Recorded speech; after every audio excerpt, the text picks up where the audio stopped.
Students, you know very well that energy is required to remove an electron from an isolated gaseous atom so as to convert it into a positive ion, which is nothing but ionization enthalpy, which you have learned previously, right? Similarly, energy is released when an electron is added to an isolated gaseous atom so as to convert it into a negative ion. This is called electron gain enthalpy, and this is what you would learn through this video. You would learn about the factors affecting electron gain enthalpy values and about its variation across a period and along a group. You would also learn why the electron gain enthalpy values of certain elements are contrary to what is expected. So let's move further deep into this topic. Here's the definition for electron gain enthalpy. The enthalpy change, enthalpy is nothing but energy, okay? The enthalpy change accompanying the process of addition of an electron to a neutral gaseous atom to form its negative ion is known as the electron gain enthalpy. Okay, it is written in short as EGE. It is represented as delta EGH. The ease with which an atom adds an electron to form an anion is measured through this physical property. Or in other words, the readiness of an atom to accept an electron is measured through its electron gain enthalpy value. Clear? What is the unit of electron gain enthalpy? It is expressed in units of kilojoule per mole. For example, the energy released when an electron is added to the atom of an element X is given by X gas plus electron gives X minus gas. Here, the energy change or the enthalpy change delta H associated with this process is given by delta EGH. Okay, delta EGH represents the enthalpy change associated with the process of addition of an electron to an atom.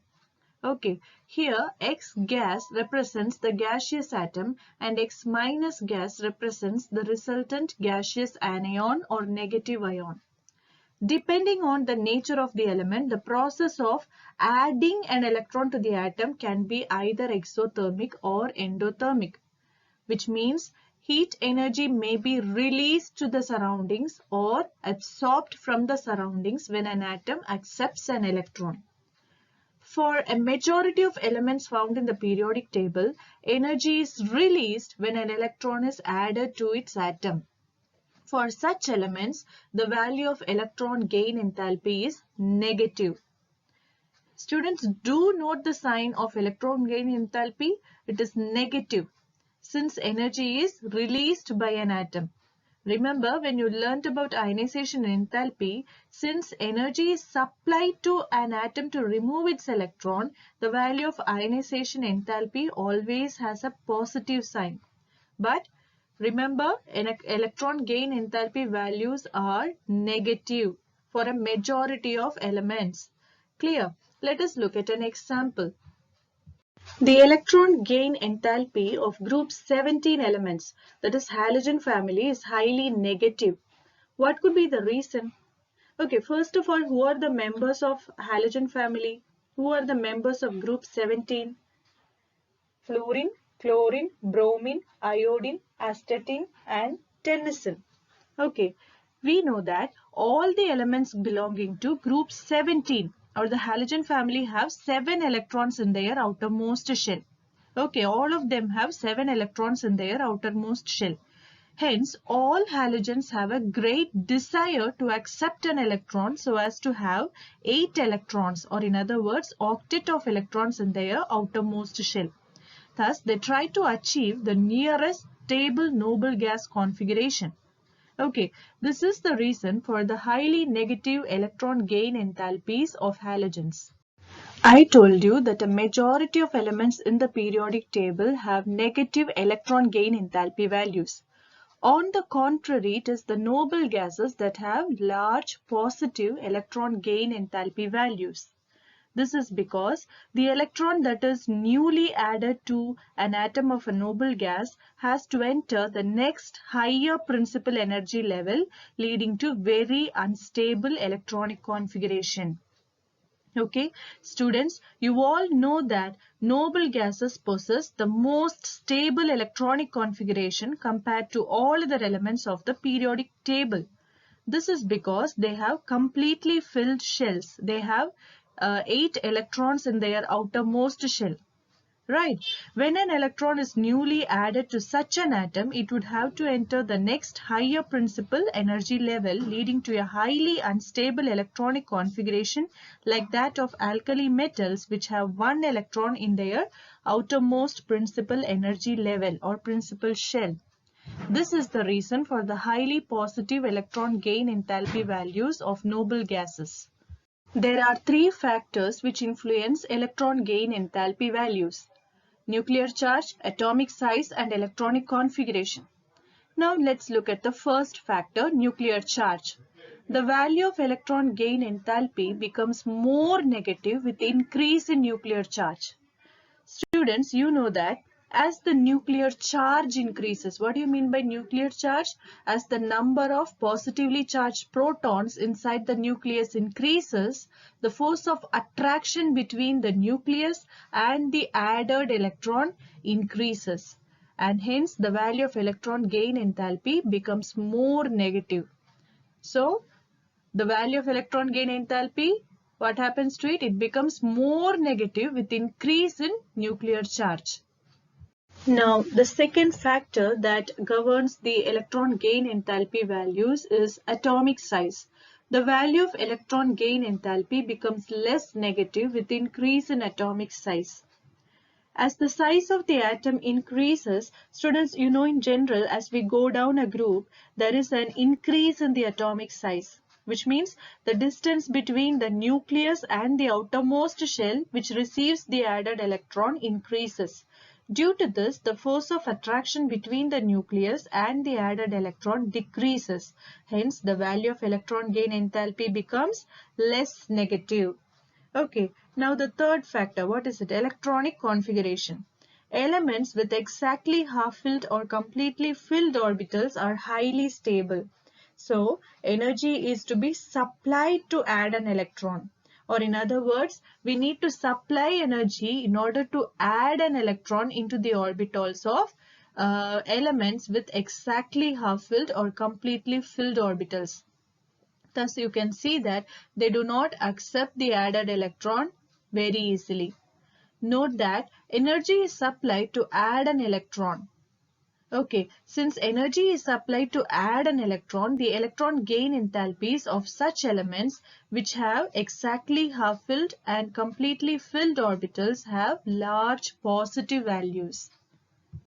Let's study the variation of electron gain enthalpy of various elements in the periodic table. Along a period, what happens to electron gain enthalpy values? As a general rule, electron gain enthalpy becomes more and more negative with increase in the atomic number as we move from left to right in any period. We know that atomic size decreases as we move from left to right in a period. Okay, look at the picture displayed. Consequently, the effective nuclear charge increases from left to right in a period. What do you mean by effective nuclear charge? It is the net positive charge felt by the electrons present in the outermost shell of an atom. Okay, so as we move from left to right, the effective nuclear charge, that is the positive charge experienced by the outermost shell electrons, increases. Okay. Both these factors, what are the atomic size and effective nuclear charge, tend to increase the attraction of the nucleus for the incoming electron. Consequently, it will be easier to add an electron to a smaller atom since the added electron on an average would be closer to the positively charged nucleus. So, electron gain enthalpy becomes more and more negative with increase in the atomic number as we move from left to right in any period. As I told you earlier, in any period, halogens have the highest electron gain enthalpy values. Why? We know that the valential electronic configuration of halogens is Ns2Np5. Who are halogens? Fluorine, chlorine, bromine, iodine and astatine. They all have 7 electrons in their outermost shell.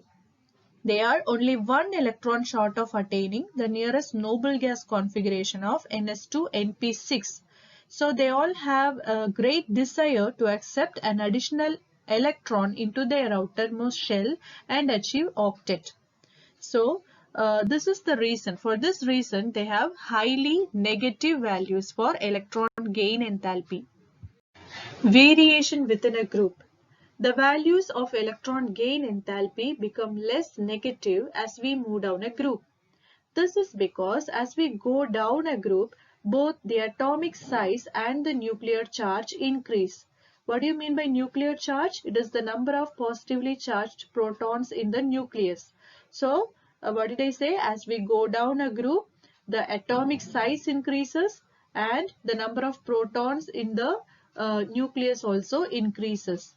But the effect of increase in atomic size is much more pronounced than the effect of nuclear charge. Okay. To understand this, let us just compare the electron gain enthalpy of chlorine, bromine and iodine. Look at the electronic configuration of chlorine, bromine and iodine.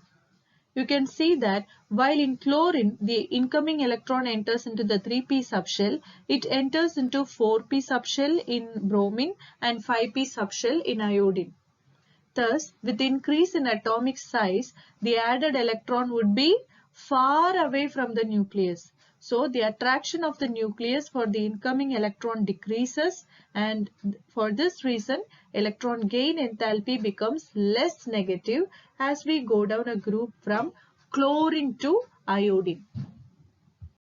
Note that the electron gain enthalpy of fluorine is unexpectedly less negative than that of chlorine. This is opposite to the general trend in electron gain enthalpy down a group. We expect electron gain enthalpy to become less negative as we go down a group. Okay, fluorine should have had a highly negative value of electron gain enthalpy than chlorine. But it's not so. It's the opposite here, isn't it? This is due to the very small size of fluorine atom. We know that the electronic configuration of fluorine is 1s2, 2s2, 2p5 since its atomic number is 9. Okay, there are 9 electrons in fluorine, so it is distributed in the orbitals of fluorine as 1s2, 2s2, 2p5. The electronic configuration of chlorine is 1s2, 2s2, 2p6, 3s2, 3p5 since chlorine has 17 electrons in it. The outermost shell of fluorine is the second shell. It consists of 2s and 2p subshells, isn't it? The outermost shell of chlorine is the third shell consisting of 3s and 3p subshells. Now, if you compare the 2p and 3p subshells of fluorine and chlorine, the 2p subshell is smaller in size than the 3p subshell of chlorine. So, the interelectronic repulsion in the 2p subshell of fluorine is larger than the repulsion between the electrons in the 3p subshell of chlorine atom.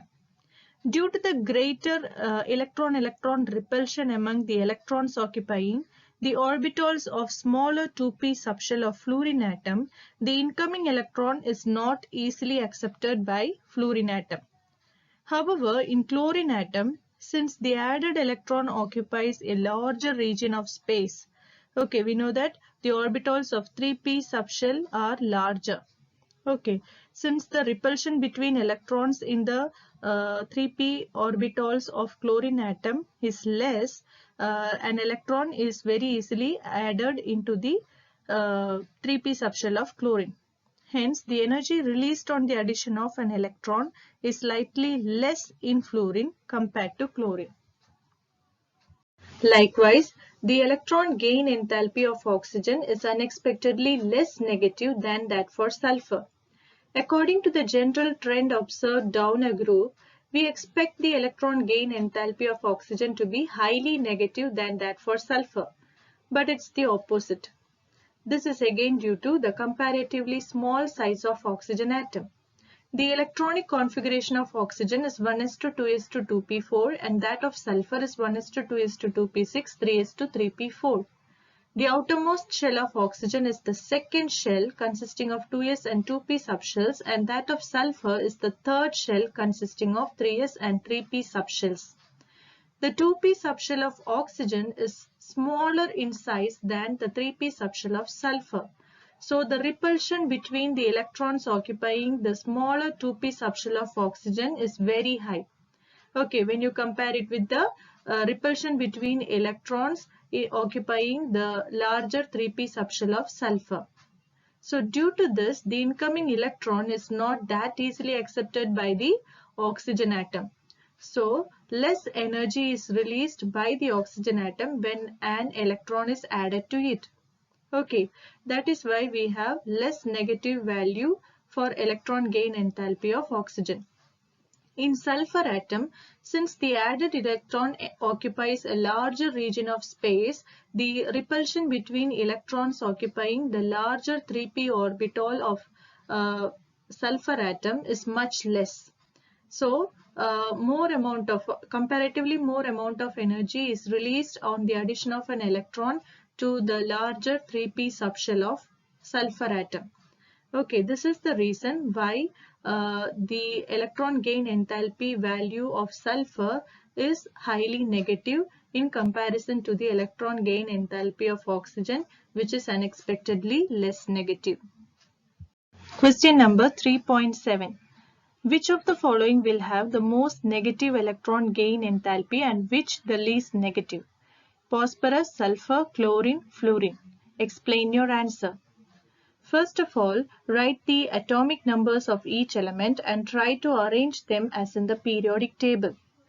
We know that electron gain enthalpy values become less negative as we go down a group, and electron gain enthalpy values become highly negative when we move from left to right of the periodic table.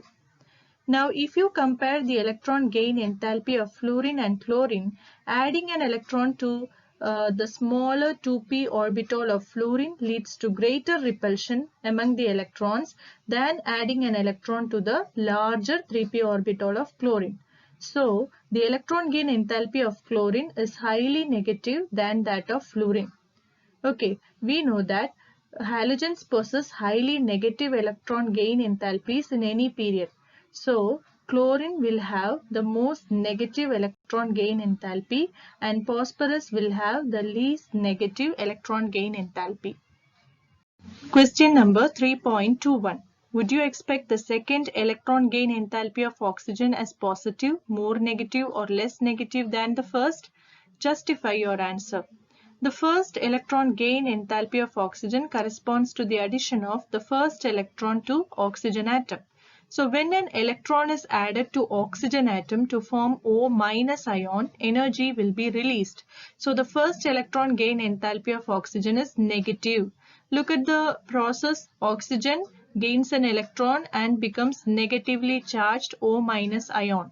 Okay, the enthalpy change corresponding to this process is therefore negative. Okay, the second electron gain enthalpy means it corresponds to the addition of the second electron. Okay, when a second electron is added to O- to form O2- ion, the second incoming electron feels strong electrostatic repulsion from the already negatively charged O- ion. Okay, O- ion is already negatively charged. Incoming electron is also negatively charged. Therefore, electrostatic repulsion occurs between the two. Hence, addition of the second electron occurs with absorption of energy. So, the second electron gain enthalpy of oxygen is positive. Okay, now look at the corresponding process. O-, which is already negatively charged, tries to accept an electron which is negatively charged. Okay, so in the process it absorbs energy from the surroundings and results in the formation of O2-. Okay, so the enthalpy change corresponding to this process is positive. Students, do question number 3.20 as your homework. Which of the following pairs of elements would have a more negative electron gain enthalpy? Okay, oxygen and fluorine in the first case, and fluorine or chlorine in the second case. Okay. Students, I hope that you have gained some insight into electron gain enthalpy and how it varies among elements in the periodic table. Thank you for watching.